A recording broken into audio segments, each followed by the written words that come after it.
Hello and welcome to Election Exchange. I'm Parikshit Luthra. An overwhelming 79% of Indians support religious pluralism and believe India is a country for all religions. That's a key finding of a pre-poll survey conducted by the Centre for Study of Developing Societies. The survey polled over 10,000 voters at random about their opinions on key election issues. The foremost concerns for voters are rising prices and unemployment. On unemployment, 62% of respondents indicated that securing jobs has become increasingly difficult now. Out of this, 27% said that unemployment is an important issue for the upcoming election. Now, when it comes to corruption, 55% of respondents said that it has risen in the last 5 years, while 19% said that corruption has declined. The respondents also cheered the government's development policies, with 49% agreeing that they have benefited actually everyone in the country. 32% said it has only been for the rich, and 15% said there has been no development. When asked about farmers' protest, 59% of respondents said that demands put forth by farmers are genuine. Only 16% said that farmers' protest is a conspiracy against the government. So significant factors there which have come out of this pre-poll survey conducted pan-India by Lokniti and CSDS. To take this forward, we're joined by a special guest, Sanjay Kumar, Professor and Co-Director of Lokniti, a research program at Centre for Study of Developing Societies. Mr. Kumar, thank you very much for joining us. Let me begin by asking you about the construction of the Ram Temple. Is it going to help the BJP in consolidating the Hindu vote bank? And also, very interestingly, overwhelming majority of respondents, 79% supporting the idea of pluralism, and this percentage goes even higher when you speak about the youth who were surveyed by you. Give us a sense of, when it comes to religion, when it comes to the Ram Temple, when it comes to pluralism, where does the Indian voter, the average Indian voter, stand as of now? It is very clear from the survey finding that when you talk about standalone, we are talking about what do Indians think about how India should look like. And we get a very clear sense that a very large majority of Indians believe that India belongs to every religion. People belong to every religion. But when in the survey, when we are asking this question, it is not related to their voting pattern. It's not saying whether they will be voting on this issue or not. You mentioned about Ram Mandir. Yes, when we ask this open-ended question, where we ask which in your opinion, which is going to be an important issue for you in this election, Ram Mandir as at the bottom, with only 8% people saying Ram Mandir is an important issue in this election. So these are two different streams of thought going on in the minds of the Indians. Yes, when it comes to talking about what kind of an India do they like, they think it is all right for people of belonging to different religion to live in this country, and everybody has a right to live. But when it comes to Ram Mandir, should there be a Ram Mandir or not? There is a lot of euphoria about that. So the parallel narratives going on in the minds of the Indians. This is what comes out from the survey which we have conducted recently. Right. Just one quick question, sir. This was a pan-India survey. Could you give us a sense of the number of states which were covered? And how many of these were BJP ruled and how many were opposition ruled? Oh, we drew a random sample. The sample was drawn from 19 states. We didn't go to the northeastern state, and we left out the smaller states of, say, Uttarakhand, Himachal, Goa, and Jammu and Kashmir. So the spread is 19 states, more than 10,000 sample, spread across 100 parliamentary constituencies, and more than 400 locations. More than the sample size, it is important to tell the viewer that the sample is nationally representative.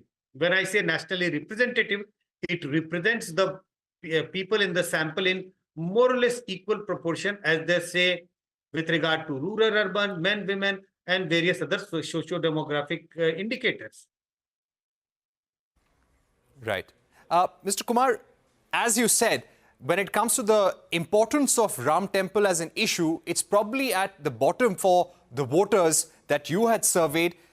27% felt that unemployment is the most important issue. In fact, if you look at the order of importance, this was the #1 issue there, followed by price rise, development and corruption. Do you think the vote in the general election is going to be on the economic situation of the country? No, I don't think. Look, the question was asked to what, according to you, is going to be an important issue in this election for a person, for a voter like you. And it is not a prompt which has been given. So 27% of the voters said unemployment is the big issue. And then 23% voters said price rise is the big issue. The first thing which comes to your mind has been mentioned by the voter. But this question does not indicate, no indication that voters are going to vote on these issues. But I must tell the viewer that we have seen in the past, at least during the recent past, that these are the concerns shared by a very large number of voters in this country. But when it comes to voting, I don't get a sense that voters' voting decisions are getting shaped by these economic issues. Voters' voting decisions are getting shaped by different issues of larger importance, which they think. It's about, the national pride, nationalism, Hindutva, Ram Mandir, the question of identity. So those are the deciding factors which shapes voters' voting decision, not the economic issues which we are talking about at this moment. Right. When it comes to the farmers' protest, 59% believe that the farmers' demands are genuine. Where did you get these responses from in Punjab, in Haryana, in Uttar Pradesh?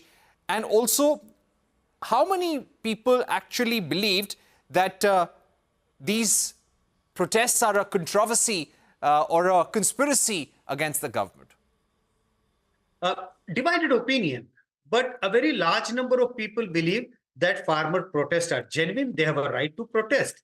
But if you look at the number of people, I don't remember exactly the number, but I think it is roughly in the range of 30% people who believe that, or maybe a little less than that, who believe that it is politically motivated. I think what may have triggered this kind of an opinion, or which may have shaped this kind of an opinion about having a sympathy with the farmers, is the way government tried to handle the recent farmers' protest. When they started marching towards Delhi, they were blocked. In Karnal, there were a lot of obstructions which was raised by the Haryana government and the central government. So maybe this narrative added to kind of a sympathy in favor of farmers. I'm not sure how many of these voters would even know what are the demands of the farmers. But it is a perception survey. What kind of a perception do people have about the farmers' demand? And the survey clearly indicates that a very large number of people believe that the farmers' demands are genuine. They have a right to protest. Right. Mr. Kumar, when it comes to corruption, how many of the people, and if you compare it to previous surveys carried out by Lokniti CSDS in 2019, in 2014, how do the numbers really stack up when it comes to the view on corruption? On the view of corruption, if you look at the 2014, which was just before the election, a much bigger proportion of people believe that corruption has gone up. We should not forget that the 2014 election, like the BJP came to power on one big agenda, that we have to throw out the corrupt government, which is led by the Congress, the UPA government. Remember, at the Ramlila Maidan in Delhi, there was an anti-corruption movement led by Anna Hazare, Arvind Kejriwal, and common people of this country. But in 2019, the percentage of people who said corruption has gone down was very little. It came down drastically because those were the 5 years rule of BJP led by Narendra Modi. And that was the time when people didn't feel that the corruption has gone up. But I think slowly and gradually, opinion seems to have shifted a little bit. And as you see, a majority of the Indians believe that corruption has gone up. I'm not sure people are not referring to the corruption at the high places, but it is largely about the petty corruption. When you go to the passport office, when you go to the ration card, when you go to get your driving license, etc., etc. Right. On the issue of development, significantly, 32% said development has been only for the rich, 48% say it's for all, 15% saying no development at all. How do these numbers compare to 2019 poll surveys and 2014? This should be a slight concerning factor for the BJP, because slightly larger proportion of people have started believing that development has been only for the rich, but the figures have not jumped drastically. Maybe 3 or 4% rise, or 5% rise in number of people who believe that the development benefits of development has been reaped by the rich people, and development of all has come down by some margins. So still, but I think if you look at the data, overall data, a still larger number of people believe that development has reached all the people in different proportion. But some concerns, some concerns for the ruling BJP government, that a larger number of people now compared to 2019 or 2014 believe that rich people are benefiting more from the developmental model of the government compared to the poor. Right. Very important points there, Mr. Kumar. Thank you very much for joining us and explaining the fine print of your exhaustive survey, which has been carried out across 19 states, over 100 parliamentary constituencies, over 10,000 respondents, pan-India, across both government and BJP and opposition-ruled states. Thanks once again for being with us. You can also find this entire interview on our Twitter handles and our YouTube handles as well, and also on CNBC-TV18.com. We are going to be moving on to Uttar Pradesh's Gautam Budh Nagar constituency. Remember, this constituency has been pitched as a shining example of infrastructure development with ambitious projects like an international airport, an Olympic city and an international film city as well. Noida, or Gautam Budh Nagar, goes to polls in the first phase. Has this infrastructure boom here really taken off in Gautam Budh Nagar, and will it become an election issue? Shivani Bajaj finds out more in this report.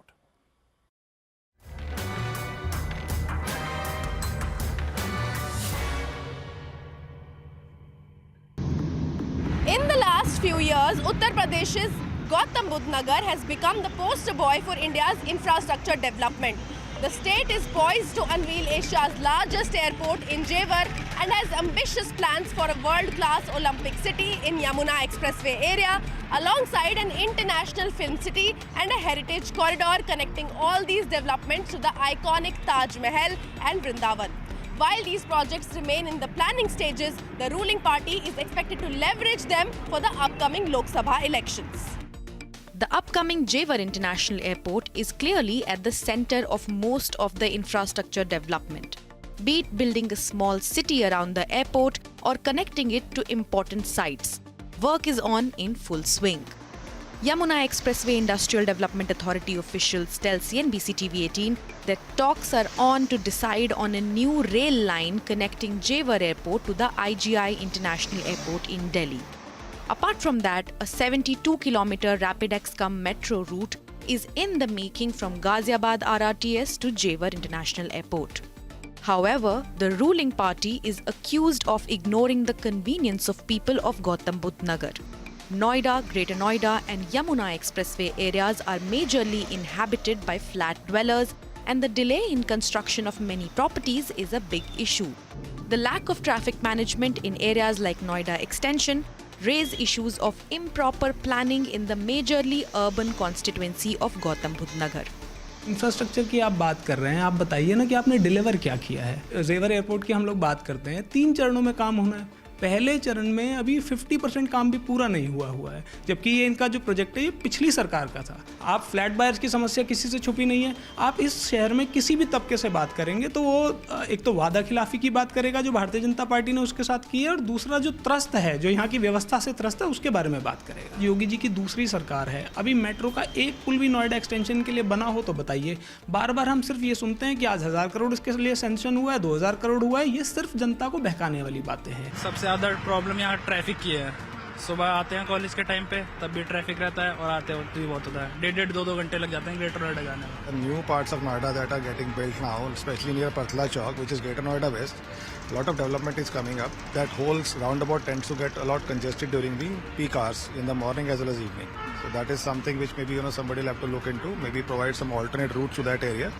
The BJP, however, says that the infrastructure has been given a big push under the current government, and what Bengaluru has done for Karnataka's economy, Gautam Budh Nagar can do for the economy of Uttar Pradesh.